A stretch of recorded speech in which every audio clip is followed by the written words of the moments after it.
Bonjour chers auditeurs. Au départ, j'avais envisagé de créer une série de vidéos dédiées à l'univers complexe de l'occulte, en particulier du monde de l'occulte.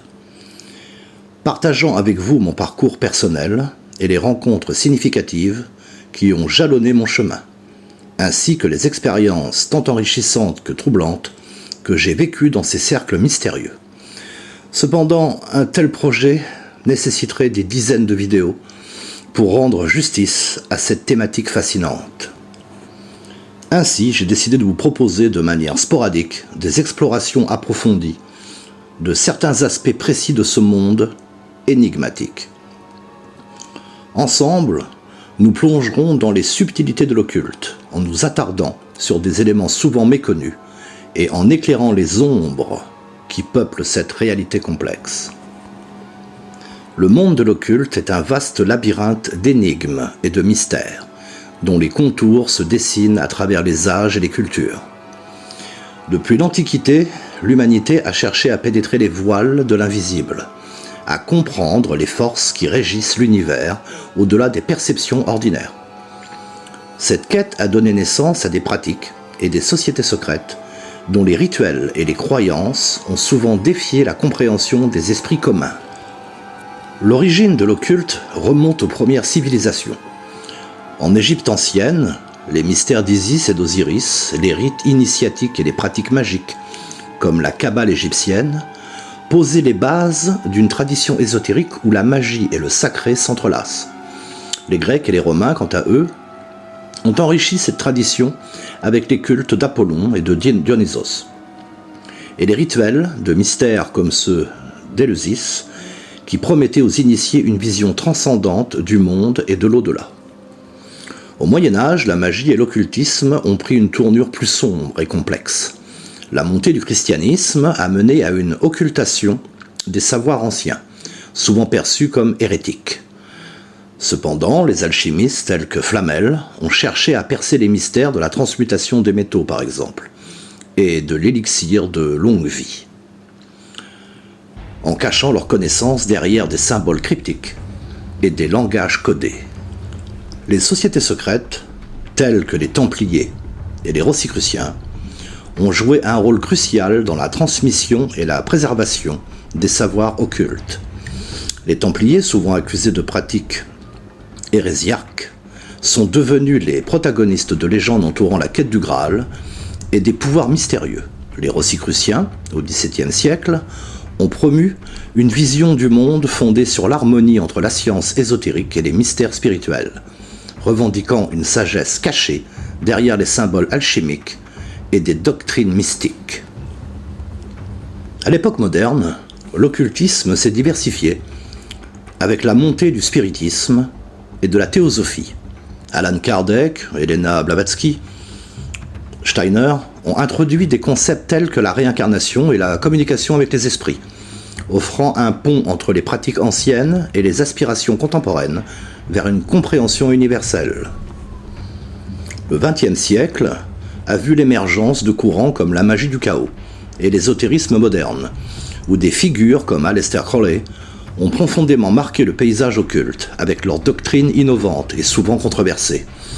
Crowley, avec son livre de la loi, a formulé une nouvelle philosophie mystique qui embrasait la liberté individuelle et la subversion des normes établies.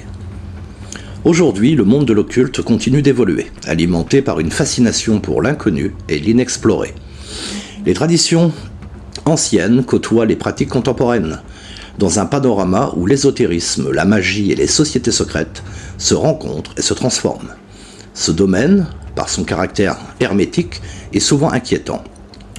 Demeure une source d'intrigue et de questionnement, offrant aux curieux un voyage perpétuel au cœur des mystères de l'existence. En 2024, dans le monde de l'occulte, par exemple, les sociétés secrètes continuent de susciter un mélange de fascination et de scepticisme. Elles varient largement en termes de but, de structure et de degré de secret. Les Illuminati, par exemple, bien que souvent associés à des théories du complot moderne, L'idée des Illuminati remonte au XVIIe siècle avec l'ordre des Illuminés de Bavière, fondé en 1776 par un certain Adam Weishaupt. Ce groupe avait pour objectif de promouvoir la raison et la liberté face à l'influence religieuse et monarchique. Aujourd'hui, le terme Illuminati est souvent utilisé pour décrire des organisations supposées exercer une influence occulte sur les affaires mondiales, bien que ces allégations manquent généralement de preuves substantielles. Les francs-maçons, pour les citer également. Les francs-maçons sont parmi les plus anciennes sociétés secrètes encore actives, avec des racines remontant au Moyen-Âge. Aujourd'hui, en 2024, la franc-maçonnerie continue d'exister à travers des loges, à travers le monde, bien que leurs pratiques soient généralement moins secrètes que par le passé. Les francs-maçons se concentrent sur des principes de fraternité, d'éthique et de développement personnel. Et de nombreuses loges sont engagées dans des activités philanthropiques. L'ordre des Templiers orientaux est un groupe mystique fondé à la fin du XIXe siècle et associé à la figure d'Aleister Crowley. Il continue d'exister aujourd'hui avec des loges qui se consacrent à des pratiques magiques et mystiques basées sur les enseignements de Crowley, notamment la philosophie de la téléma. On pourrait également parler de sociétés secrètes de type numérique. À l'ère numérique, de nouveaux types de sociétés secrètes émergent. Certaines se forment autour d'idéologies politiques ou de mouvements sociaux en ligne, utilisant des plateformes cryptographiques et des réseaux sociaux pour organiser leur activité de manière discrète. Ces groupes peuvent aller des mouvements de libération numérique aux collectifs de hackers avec des objectifs variés, allant de la protection de la vie privée à des activités plus subversives. Ou encore les sociétés secrètes étudiantes. Certaines universités et établissements d'enseignement possèdent des sociétés secrètes ou semi-secrètes, qui sont principalement composées d'étudiants. Ces groupes, comme le fameux Skull and Bones de l'université de Yale, ont des traditions anciennes et des rituels privés, qui sont souvent entourés de mystères. Leur influence est généralement limitée à des cercles sociaux et professionnels plus restreints. En 2024, les sociétés secrètes continuent donc d'exister sous diverses formes, allant des institutions traditionnelles aux nouveaux groupes qui exploitent les technologies modernes pour préserver leur mystère. Leur influence réelle et leur portée varient considérablement, mais leur attrait persiste dans le monde moderne. Il existe également les cercles satanistes. Ils sont divers et incluent des groupes bien établis comme l'Église de Satan et le Temple satanique, ainsi que des traditions plus récentes et informelles. Ils se distinguent par leur approche variée du satanisme, allant de la philosophie rationaliste et politique à l'exploration des pratiques du monde de l'occulte. Il faut bien admettre que ces sociétés secrètes sont relativement déjà bien connues du grand public, ou en tout cas d'un certain public qui s'intéresse à ces choses de l'occulte. Ce qui va nous intéresser, nous, par la suite,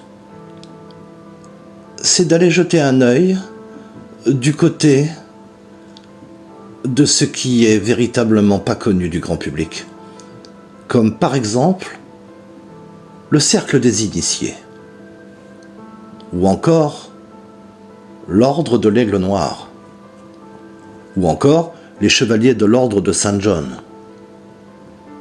la loge hermétique d'Atlantide, les scribes de la lumière, ou la terrible fraternité du serpent.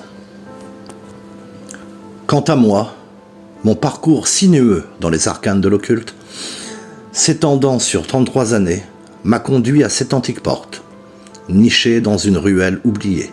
Une ruelle qui n'est point un cul-de-sac, mais un passage vers l'inconnu, au pied de la lanterne verte. Là où il n'existe ni rue, ni porte, ni lanterne.